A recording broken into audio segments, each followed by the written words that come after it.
kikundi cha vijana kama hiki wanatafuta mkopo, alafu wanaanza kuelezewa jinsi ambavyo hawastahili kwa sababu hawajatimiza vigezo. Anaambiwa sijui una hiki. Kazi yetu sisi kama watendaji wa serikali ni kuwasaidia kutimiza hivyo vigezo ili wapate huo mkopo.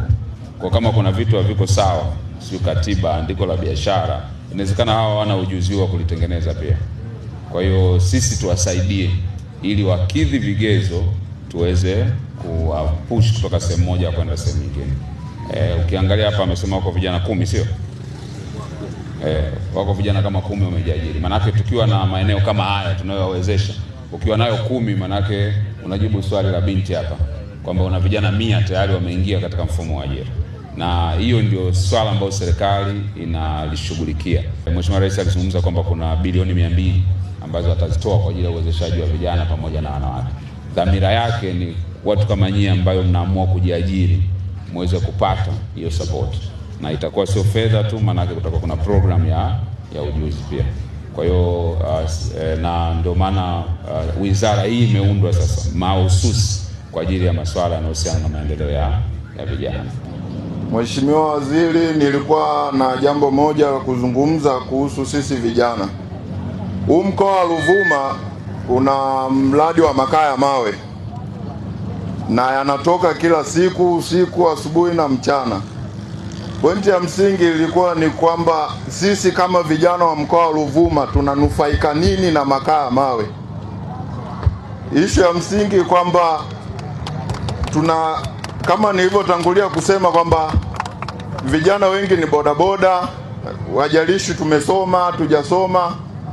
Kwa hiyo ombi langu kama Mheshimiwa Waziri, nilikuwa naomba utusaidie sisi vijana kama kuanzisha vikundi ili tuweze kupata mkopo kupitia huu mradi wa makaa mawe na sisi tunufaike na kuweza kubadilisha maisha yetu kwa namna moja ama nyingine. Nilikuwa na swali kwa Mheshimiwa Waziri. Ikiwa wizara yako ni wizara ya mpya kutoka nchi ipate uhuru, je, utakabiliana vipi na changamoto za vijana ikiwa ni vijana wengi hatuna ajira? Sawa, tutaunda vikundi vya labda tuorganize vijana, tutengeneze kikundi ili tupate mikopo. Bado tunaweza kufika ile halmashauri kwa na vigezo kujatimiza. Na umesema kwamba vijana tutabidi tuwezeshwe na waliokopa halmashauri ili kukizi vigezo. Lakini tunashuhudia huko mtaani watu wametengeneza vikundi bado na mikopo haipati. Je, ukiwa kama Mheshimiwa Waziri, hili utalifatuaje? Na wewe huko wizarani juu tutakupata vipi? Maana leo tukuona hatukuoni tena. Vijana tupo wengi sana, tena sana, ambao hatuna ajira.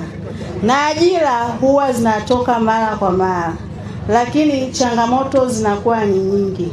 Kupitia wizara yako tunaomba utusaidie tupate ajira.